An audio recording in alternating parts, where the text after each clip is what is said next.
안녕하십니까? 늦은비 성령을 강구하는 하늘숲 새벽 묵상 시간입니다. 오늘 말씀의 제목은 새롭게 하는 제단입니다. 여호수아서에서 등장하는 여러 전쟁의 스토리 가운데서 우리가 결코 놓치지 말아야 될 중요한 하나의 포인트가 있습니다. 그것은 이스라엘 백성들이 큰 전쟁을 앞두고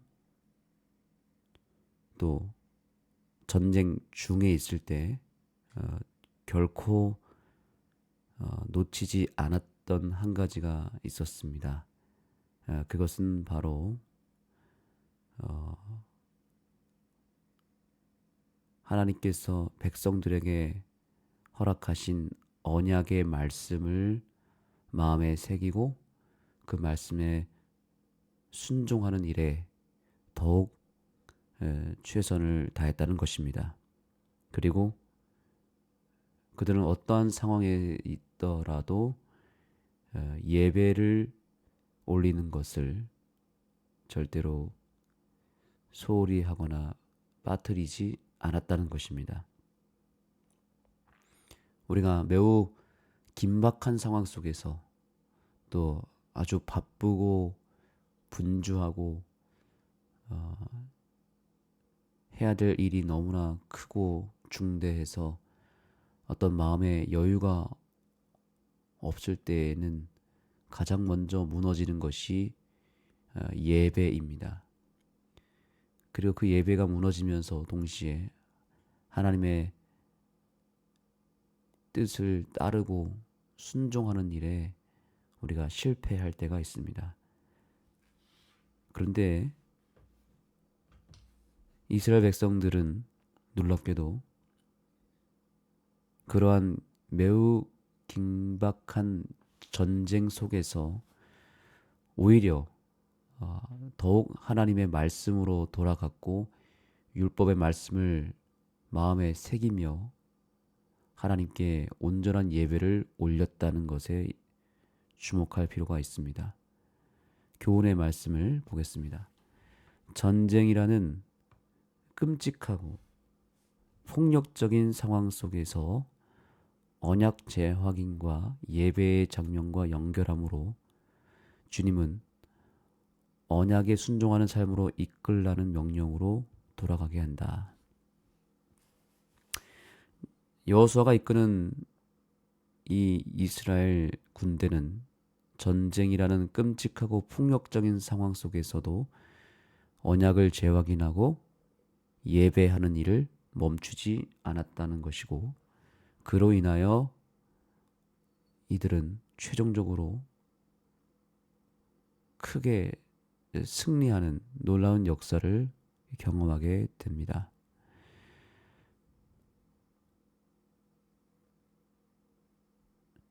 여기 여호수아 8장 30절과 31절의 말씀을 보겠습니다. 그때 여호수아가 이스라엘의 하나님 여호와를 위하여 에발산에 한 제단을 쌓았으니 이는 여호와의 종 모세가 이스라엘 자손에게 명령한 것과 모세의 율법책에 기록된 대로 쇠 연장으로 다듬지 아니한 새 돌로 만든 제단이라. 무리가 여호와께 번제물과 화목제물을 그 위에 드렸으며. 아멘. 전쟁 중에 이렇게 산에 올라가 그 말씀의 명령을 따르기 위하여 돌에다가 그것을 새기고 또 다듬어서 제단을 쌓았다는 것은 정말 어쩌면 상황에 맞지 않는 일이 될 수 있습니다. 오히려 무기를 더 다듬거나 또 전열을 가다듬고 군대를 더 강화시키는 일을 하기 위하여 훈련을 하거나 아니면 쉬거나 해야 되겠죠. 그런데 이들은 예배를 드렸다는 사실입니다. 하나님의 말씀으로 돌아갔다는 사실입니다. 그런데 이것이 이스라엘 백성들을 승리하게 하는 가장 확실한 비결이었다는 사실입니다. 하나님의 전쟁에서는 싸움의 기술이 어떤 그 군대의 싸움의 능력과 또한 어떤 전략을 잘 갖추는 것에 달린 것이 아니라 그들이 하나님의 말씀을 그들의 최고의 무기로 삼고 또한 하나님께 예배드리는 것이 가장 확실한 싸움의 전략으로 인정하고 믿고 또 그렇게 실제로 행하는 것이 바로 전쟁의 승리 비결이었다는 것입니다. 하나님의 전쟁은 인간의 힘으로 하는 것이 아니라 하나님의 도우심으로 끝나는 일이기 때문입니다. 그래서 이 전쟁의 승리를 이끄시는 존재는 하나님이지 여호수아가 아니었던 것입니다. 또 잘 세워진 군대가 아니었습니다. 오로지 이 전쟁의 성패는 하나님과의 관계에 달려 있었던 것입니다. 하나님과 온전하게 연결되어 있느냐, 또 하나님의 말씀과 연결되어 있느냐에 달렸던 것입니다. 이것은 그 당시에만 적용할 수 있는 문제가 아니라 오늘날 마지막 시대의 마지막 전쟁을 치르고 있는 우리들에게 이 공식은 200% 이상 적용하고 반영할 수 있는 내용인 것입니다. 그래서 우리는 이스라엘 백성들이 승리한 그 공식을 따라야만 되는 것입니다.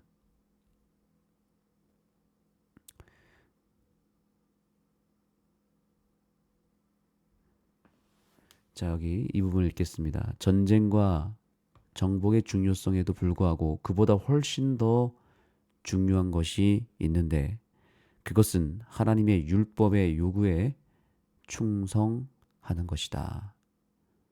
정복은 이스라엘을 위한 하나님의 계획의 성취와 온 인류의 회복에 있어서 그저 한 단계에 불과하다. 그보다 인류의 운명을 결정하는 궁극적인 질문은 율법의 교훈을 신실하게 따르는가이다. 이 부분이 이번 오늘의 교과의 주제라고 할 수 있겠습니다. 전쟁의 승리와 정복의 중요성보다 더 중요한 것이 무엇이라고요? 그것은 우리가 또 그 싸움의 당사자들이 하나님의 율법에 충성하는 것에 있다는 것입니다. 자, 이것이 어떤 의미를 말하는 것일까요? 왜 율법에 충성하는 것이 전쟁에서 승리하는 것보다 더 중요한 것일까요? 이것은 하나님께서 어떻게 전쟁에 승리하게 하기 위한 하나의 조건으로 이것을 세운 것이 아닙니다. 너희가 율법을 잘 지키면, 말을 잘 들으면 내가 너에게 복을 주겠다. 이런 차원의 의미가 아닌 것입니다. 이것은 궁극적으로 하나님의 복을 받을 수 있는 그릇으로 빚어지는 그런 과정인 것입니다. 하나님의 율법에 충성한다라는 말 속에는 여러 가지 의미가 담겨져 있지만 가장 큰 이유는 뭐냐면 이 율법의 정신에 그 해답이 있습니다.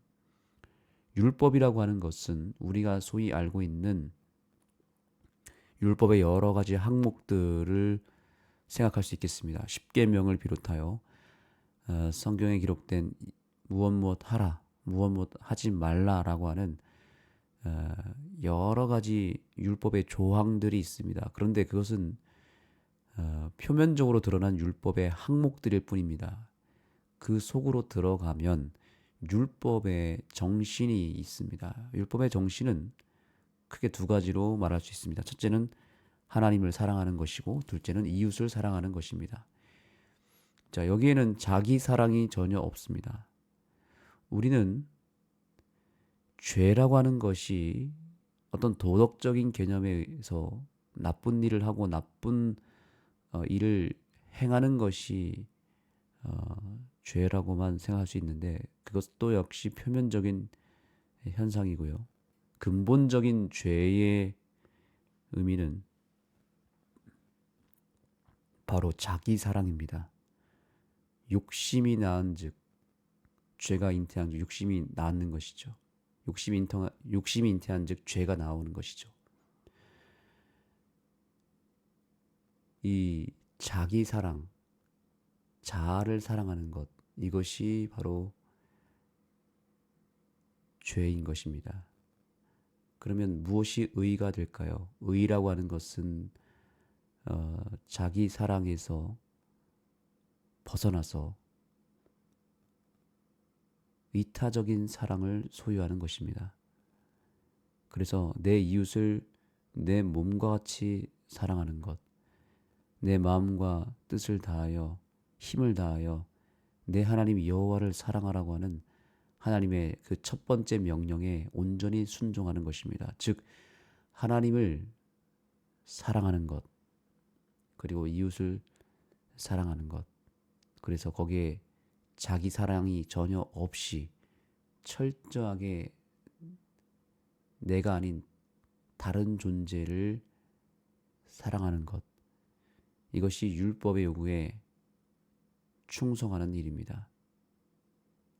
이렇게 이타적인 사랑을 소유한 사람에게 하나님은 복을 허락해 주시는 것입니다. 왜냐하면 그렇게 이타적인 사랑을 가지고 살 때에 그것은 결국에는 그 삶의 모든 방향이 자기를 채우는 것으로 자기에게 향하는 것이 아니라 다른 존재에게, 남에게 뭔가를 나눠주는 나눔의 삶을 사는 것이고, 섬김의 삶을 사는 것이고, 이타적인 삶을 사는 것이기 때문에 궁극적으로는 하나님의 복이 많은 사람들에게 나누어지는 것입니다.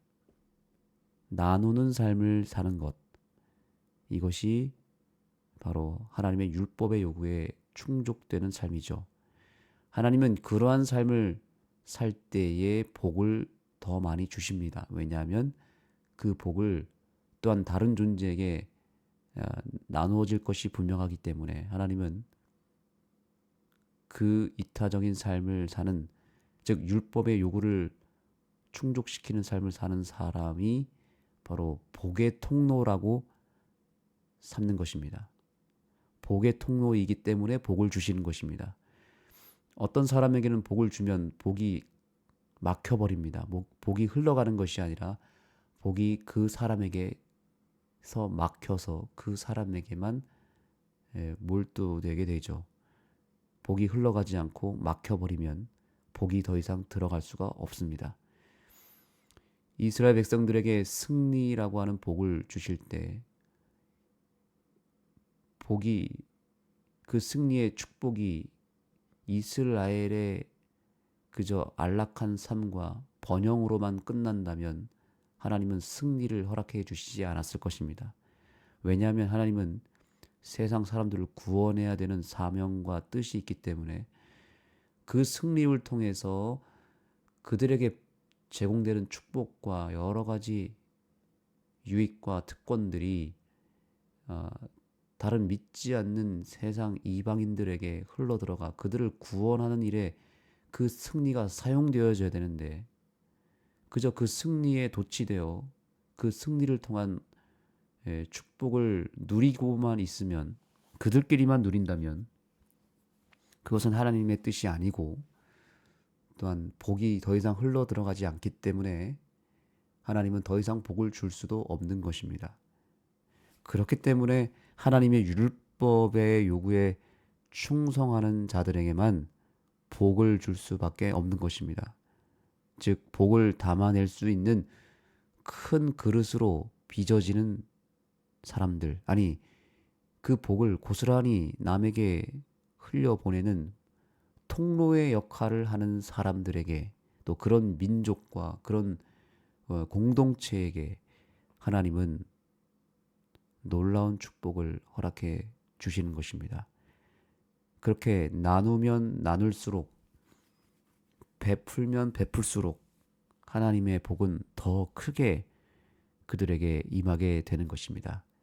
이것이 하나님의 복을 받는 가장 확실한 방법이고 영적인 전쟁에서 승리하는 유일한 길인 것입니다. 자, 그런 의미에서 다시 이 부분 읽어볼까요? 정복은 이스라엘을 위한 하나님의 계획의 성취와, 그 다음이 중요하죠. 온 인류의 회복에 있다는 것입니다. 회복에 있다. 이스라엘만 복을 받는 것이 아니라 그 복이 온 인류에게, 이방인들에게 흘러 들어가서 그들을 회복하고 구원하는 일에 그저 한 단계에 불과하다는 것입니다. 이스라엘의 승리가 왜 인류의 행복과 연결이 될 수 있을까요? 그러나 이것은 하나님의 뜻인 것이죠. 이스라엘, 그 작은 민족이 복을 받는 것이 하나님의 뜻이 아니라 그들을 통해서 온 인류가 구원받는 것이 하나님의 뜻이었던 것이죠. 그래서 자꾸 인류라고 하는 단어가 여기 나옵니다. 자, 여기도 볼까요? 인류의 운명을 결정하는 궁극적인 질문은 율법의 교훈을 신실하게 따르는가이다. 원리는 늘 동일합니다. 즉, 우리가 하나님의 율법에 순종한다는 것은 우리가 철저하게 하나님의 그 이타적인 사랑의 정신을 따라서 나누고 베풀고 섬기는 그 자기 사랑이 전혀 없는, 욕심이 없는, 오로지 다른 존재의 행복과 다른 존재의 구원에만 포커스를 두고 오로지 그들을 위하여 헌신하기 위해 삶을 구별한 사람들에게 하나님은 복을 주신다는 것입니다. 승리를 허락해 주신다는 것입니다. 왜냐하면 우리들이 그렇게 하나님의 율법의 정신을 소유하게 될 때 우리를 통해서 인류의 운명이 결정되기 때문에 그런 것입니다. 사랑하는 우리 새벽기도 동지 여러분, 우리는 그저 기복신앙의 하나의 비슷한 형태로서 그저 복을 받기 위한 목적으로 신앙하지 않게 되기를 소망합니다. 우리의 신앙의 목적은 복을 나눠주기 위한 목적이 되어야 합니다. 나눠주기 위해서 구해야 됩니다. 내가 누리기 위해서 돈을 버는 것이 아니라 누군가를 구원하고 회복시키고 또는 그들을 섬기기 위하여 물질을 소유하고 또한 하나님의 복을 빌어야 되는 것입니다. 그것이야말로 내가 복을 받는 길인 것이죠. 하나님은 오늘 우리가 이타적인 정신을 소유하기를 원하십니다. 복을 받는 것이 중요한 것이 아니라 복을 받을 수 있는 상태가 되는 것이 중요한 것이죠. 복을 나누어 줄 수 있는 복의 통로로 준비되는 것이 더 중요한 것입니다. 오늘 우리가 기도할 때 바로 그 부분을 기도해야 됩니다. 우리의 기도 제목이 바뀌어야 됩니다. 그저 무엇을 달라는 기도가 아니라, 무엇을 해달라고 하는 기도가 아니라, 제가 하나님의 복을 나눠줄 수 있는 그런 이타적인 삶을 살게 해달라고, 율법의 정신에 따라 율법을 순종함으로 인하여 내 자신이 하나님의 복을 누군가에게 흘려보낼 수 있는 통로가 되게 해달라고 기도하게 되기를 간절히 소망합니다. 기도하겠습니다. 하나님, 오늘 우리에게 복을 받을 수 있는 유일한 길을 허락해 주셔서 감사합니다. 우리는 이미 하나님의 복을 많이 받은 존재들입니다. 우리가 더 많은 복을 받기 위해 애쓰기보다는 이미 받은 복을 나눠줌으로 말미암아 하나님의 복의 물결이 나를 통해서 세상으로 흘러 들어가는 물꼬를 트는 막힌 통로가 열림으로 인하여 하나님의 복이 폭포수처럼 세상으로 흘러나가는 복의 통로가 되게 하여 주옵소서. 예수님의 이름으로 간절히 기도드립니다. 아멘. 이제 개인적으로 기도하도록 하겠습니다. 오늘 말씀을 생각하시면서 우리가 무엇을 위하여 기도해야 될지 제가 이미 다 말씀드렸습니다. 복을 구하는 것이 아니라 내 자신이 복을 담을 수 있는 그릇이 되고 그 복을 흘려 보낼 수 있는 통로가 되게 해달라고 간구하시고, 그러기 위하여 하나님 앞에 늦은 비 성령을 구함으로 내 안에 있는 이기심들이, 욕심들이 다 떠나가고 이타적인 정신들이 임할 수 있도록 성령의 기름 부음을 간구하시기 바랍니다. 두 번째로, 오늘은 잘 아시는 대로 수능일입니다. 우리 재림교회 안에 많은 수험생들이 또한 오늘 시험을 치르게 되는데, 그들이 오늘 이 시험을 통하여 좋은 결과를 얻을 뿐만 아니라 그 좋은 결과를 통하여 그들이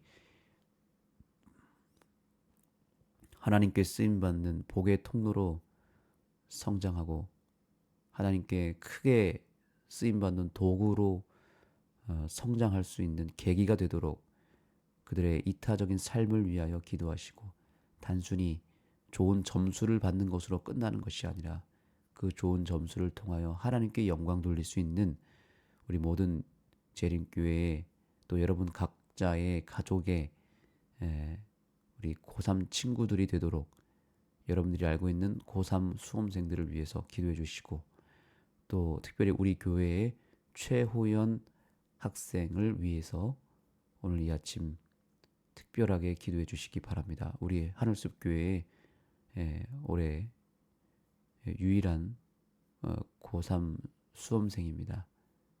우리 수험생을 위하여 간절히 기도해 주시면 감사하겠습니다.